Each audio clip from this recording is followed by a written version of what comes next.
the money for him. Maybe you should give it back. Why would we do that? Best interest of everyone involved. Really? Yeah. Well, maybe our best interest is to tie a cinder block around your waist and throw you in the fucking Mystics. Huh? Let's do that. It's a good idea.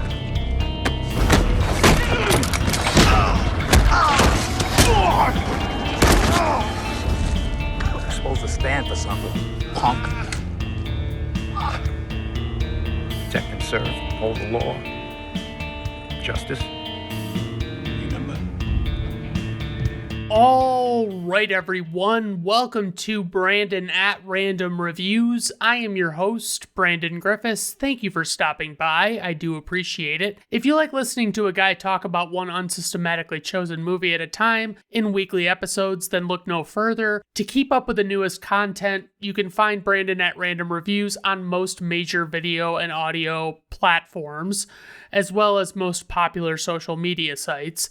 If you enjoy this, please like and subscribe or follow or whatever it is they do on the platform you're experiencing this on. I am merely using this project to avoid being social at all costs. So today's movie is The Equalizer, based on the television series of the same name that ran from 1985 to 1989, released on September 26th, 2014, directed by Antoine Fuqua. For the writer, we have Richard Wenk. For the producers, there are 8 different fucking producers on this movie, and I am not fucking Googling all of their images to put on the screen, even the ones that I have heard of. No thanks. For the score, we have composer Harry Gregson Williams, and for the cast, we have Denzel Washington, who plays Robert McCall. Martin Kasokas plays Teddy. I have no idea if that's how you pronounce his last name. Chloe Grace Moretz plays Terry/Alina. David Harbour plays Masters. Haley Bennett plays Mandy. And Bill Pullman plays Brian Plummer. For casting notes, Russell Crowe expressed interest in adapting this show for the big screen in 2010-ish, and basically he was originally set to play Robert McCall. Gerard Butler was also considered, and I guess it didn't come together like Russell Crowe was expecting it to. Anna Kendrick, Kelly MacDonald, and Nina Dobrev were all considered to play the part that ultimately went to Chloe Grace Moretz, which is Alina/Terry, whichever. For the plot synopsis, a man with a mysterious past becomes entangled with the Russian mob after making efforts to defend the honor of a prostitute. Tagline, what do you see when you look at me? Okay, so, alright, let's just dive right into the plot of this fucking movie. So, I've been putting off watching this movie for a while, but it seems like it's a little too popular to ignore. There's 2 sequels to it, and I really don't know, I didn't know what this was all about when I came upon it. So Denzel plays a guy named Robert McCall, who is getting ready to go to his job at this Home Depot/Lowe's type thing. It's actually called a Home Mart. And he goes into a break room and he hassles this overweight coworker that he's friends with named Ralphie about not eating right because the guy's trying to get into shape to get a security guard job. Also, Ralph is a bad enough name, but to actually go by Ralphie is unacceptable in my opinion. I don't understand it. It seems like McCall lives a pretty quiet, solitary life and there's something weighing on his mind. So he heads to a diner one night and brings his book with him. So when he gets there, he situates the book on the table very specifically and then arranges some silverware next to it. Apparently Denzel Washington studied with people who have OCD to incorporate that aspect into his character. He starts talking to a girl named Terry at the counter about his book, and she appears to be a hooker or something, and she just gets up and leaves pretty suddenly. The next day at work, some coworkers are trying to figure out what McCall used to do, what his backstory is, and he tells them that he was a member of Gladys Knight and the Pips. Then he's at the diner again that night, talking to Terry about his book some more, but she has to leave unexpectedly again to be with a client. McCall is training Ralphie with a myriad of different methods, including pulling a tractor tire, which is that's the go-to for movies these days. McCall is being exceptionally hard on Ralphie, but he wants him to achieve his goals.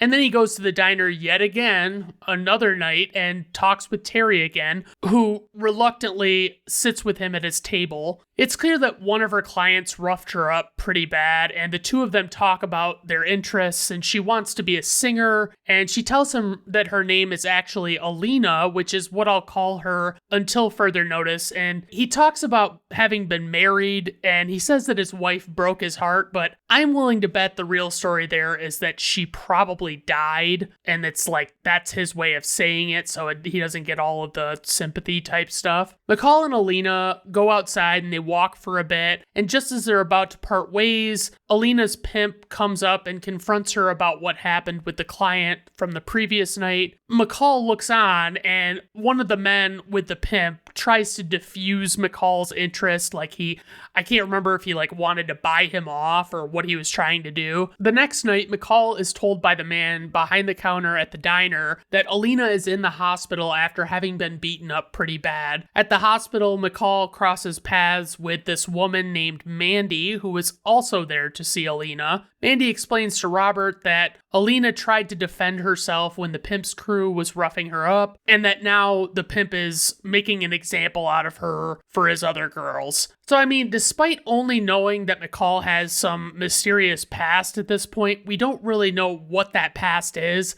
but it's pretty clear that he's gonna fuck these guys up. We see the mob guys back at their hideout or whatever, and McCall just shows up. And there's always noticeable tension in any conversation involving Denzel Washington, but this one's particularly tense. It just seems like Denzel Washington is like fighting back anger whenever he's talking to somebody in movies, and it's not so bad in real life, but like in movies, it's like that's the gear he is in at all times. The head of this group of guys is very dismissive of McCall, and when McCall offers to buy him off with $9,800 in exchange for Alina's freedom, they get pretty disrespectful. But McCall is actually cool as the other side of the pillow this entire time. I mean, he's visibly not happy, and the pimp tells him that the $9,800 is something that Alina could earn him in a very short span of time, and he basically tells McCall to fuck off. McCall goes to the door and just barely unlatches the door and then closes it again, and then does that again a few more times, like unlatching, relatching, unlatching, relatching, and then he finally closes the door and deadbolts it. Then he just turns back around and starts the timer on his watch, and he just starts fucking these guys up as they come at him, and he stabs one guy with a corkscrew. There's some pretty cool kills here. Afterwards, all the bad guys are laying dead or dying on the floor, and McCall lets the guy know how bad he fucked up because he could have just taken the $9,800 and continued living. Ralphie comes to work and greets McCall with a Pringles can, and as McCall starts chastising him for eating salty food, the guy reveals that it's a gift for McCall, and when the can is opened, he finds this slip of paper inside indicating that Ralphie made his weight. What the hell is this anticlimactic shit? Like, you can't just fucking say, hey man, great news, I hit my goal weight. Like, no, let me just write my weight down on a slip of paper and put it in a Pringles can and bring it to you and make it fucking weird. McCall sees the story about the men he killed on the news, and it's speculated that it was merely the result of mob warfare. A detective is looking at the photos in the case file and looking around the crime scene, and I'll be honest with you, like, this is kind of an underwhelming thread that they do where they're showing what the cop is doing. Meanwhile, the other mob bosses are trying to figure out what the fuck really happened, as they don't have security footage, and they know that there was no reason to believe it was some kind of mob hit or something. One day, McCall comes into work and finds out that Ralphie quit his job very unexpectedly, and McCall finds him at his new place of work, which is his mother's eatery, and the eatery was badly damaged by a fire, it seems, and basically Ralphie was needed to help out there, and McCall offers to assist with the work that needs to be done to basically try and get Ralphie back on track again, because obviously that's going to be pretty discouraging. The mob guys come to put the squeeze on some construction boss who is overstepping what the mob allows him to do, and the main boss just kind of beats the shit out of him, and it's made clear that this was done to send a message about his behavior. So back with Ralphie, he's clearly devastated by the situation he's now in and tells McCall he probably would have never passed the security guard test anyway. The mob guys are trying to figure out who McCall is, and they can tell that the hit he executed was the work of an expert. McCall decides to confront a couple of crooked cops in an alleyway and show him evidence that he has against them, and they try and rough him up or arrest him, and he immediately just takes them the fuck down. Mandy, who is the woman McCall saw at the hospital visiting Alina, is getting pressured to spill the beans on who McCall was and what he said to her, and then the mobster that's asking her all these questions just straight up chokes her to death. Next up, it's a softball game where we get some McCall smugness as he catches a fly ball before his teammate who called for it can catch it. Now, I'm not a huge baseball fan, I'm certainly no expert, but I'm pretty sure it's a douche move that if someone else calls for the ball, like if it's a fly ball, you're not supposed to like go over and intervene and try and like show them up, basically. Like, I mean, I don't know how else to put it. It seems like a dick move, and I feel like it's a thing. Like, calling the ball, like saying, I've got it, it's like, come on. At work, McCall has to deal with a robber, and as the situation escalates and the guy gets more threatening, he steals the cashier's ring that was her mother's, and the cashier is devastated by this. McCall makes mental notes about the guy's appearance and lets him leave initially, and then watches him as he flees, and then McCall goes into action, clearly to find the guy, and he almost instantaneously does find him and gets the stuff back, and the cashier is just over the moon about the fact that she got the ring back. A mob cop comes to ask McCall about Mandy at home, and McCall is as truthful as he needs to be. And when the cop gets done asking questions, he goes to leave, and McCall kind of gets in his face about it and asks him how he found him based on what he had, because he only used cash that night, and he shouldn't have been able to track him down. Now McCall is at the diner again, and he picks up on the fact that the only guy in there at closing time other than him is clearly there for McCall, likely to kill him.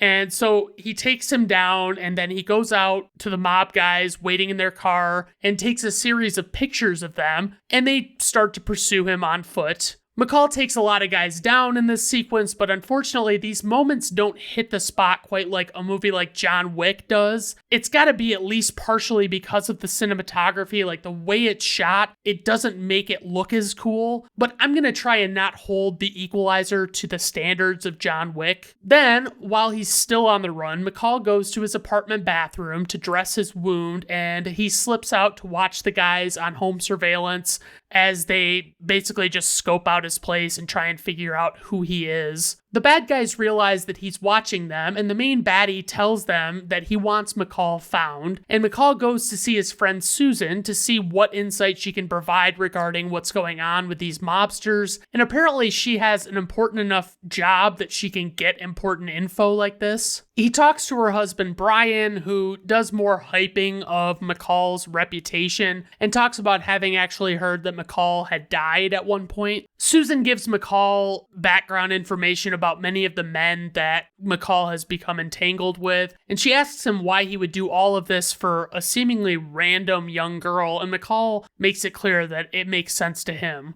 And I gotta say, at the 80-minute mark, I was thinking this movie better fucking have one hell of a climax coming. Like, that third act needs to fucking bring it. McCall shows up at the house of a mob guy named Masters, who is played admirably by David Harbour of Stranger Things fame, and now he's actually like a full-fledged movie star. Masters is lured into his garage by a car alarm, and ultimately McCall knocks him out and puts him in the running car with a hose run from the exhaust tailpipe to the window, and McCall uses this deadly situation as leverage against Masters to get him to help infiltrate the mob. So McCall goes with Masters to see this guy at this one front business. Basically, Masters just tells this guy that he needs to like get the fuck out of there. Like it's been compromised is what he says. And the guy really doesn't want to do that. And he doesn't like that this mysterious guy, McCall, is with Masters while this is happening. And so he pulls out a gun on McCall. He has the gun pointed at him for like 2 seconds, and McCall immediately movie, and McCall immediately gets it out of his hands and turns it around on him, and it's like, holy shit. And then, of course, this causes a big standoff with the mobsters in the room. Afterwards, McCall has Masters handcuffed to a pipe. He relents and tells McCall about some things that he has lined up as sort of an escape plan if he ever wanted to get out of the business.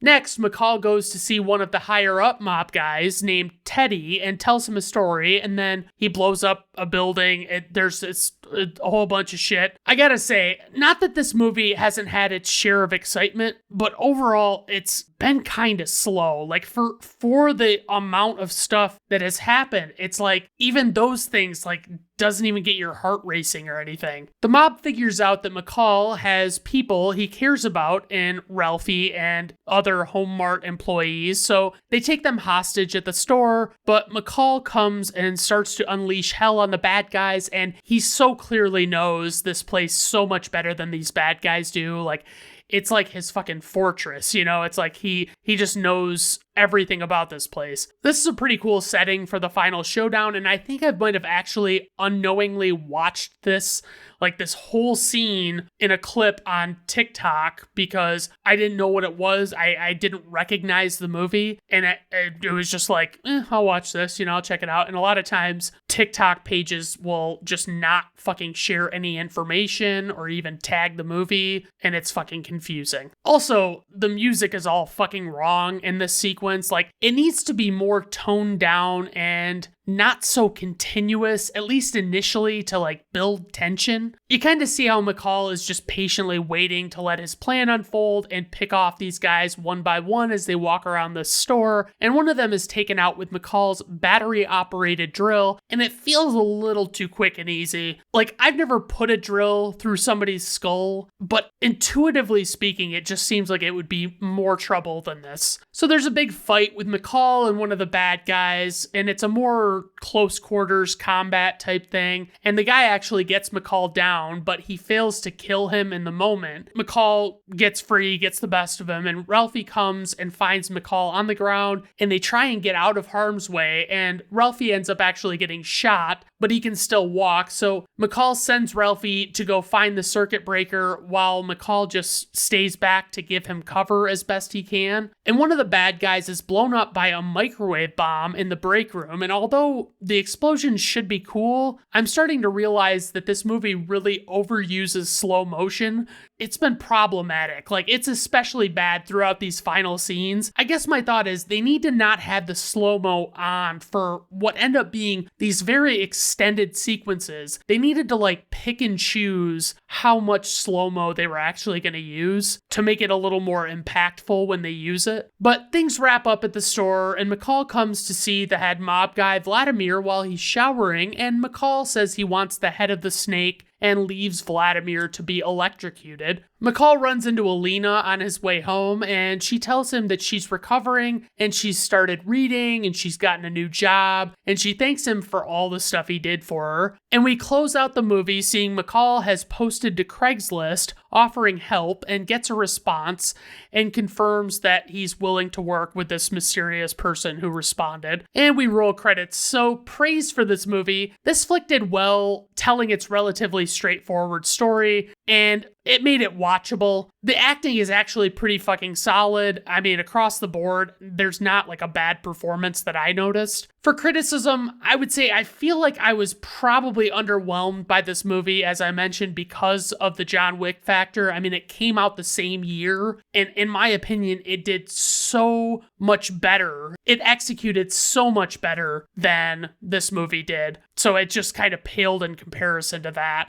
And there's also, like I was talking about a moment ago, too much fucking slow motion. Let's rein it in on that. Because, I mean, a lot of this stuff, it feels somehow like, even though I could see it in other movies and not be bothered by it, it's like, it seems really cliche to me. Like some of the story choices, oh, we've got a mob guy, it's one man against the entire mob, you know, blah, blah, blah. I don't know. Maybe I'm alone in that. So trivia for this movie, the script originally gave Robert McCall no backstory, and Denzel Washington developed the notion that the character would have obsessive compulsive disorder. Chloe Grace Moretz interviewed real prostitutes prostitutes and gained weight for her role.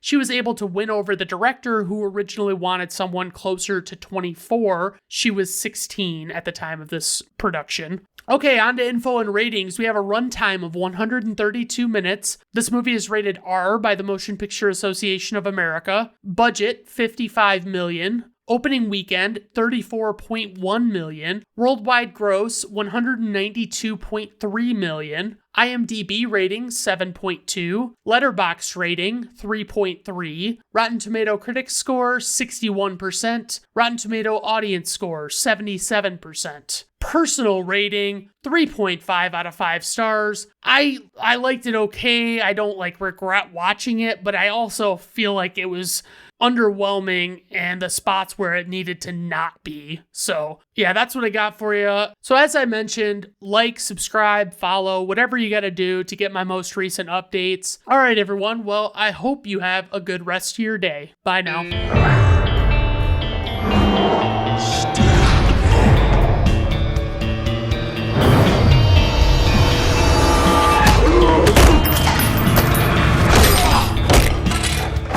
Brandon at Random Reviews. Artwork, theme music, and podcast are written, performed, recorded, engineered, directed, and produced by Brandon Griffiths in association with Brandon at Random Reviews Entertainment.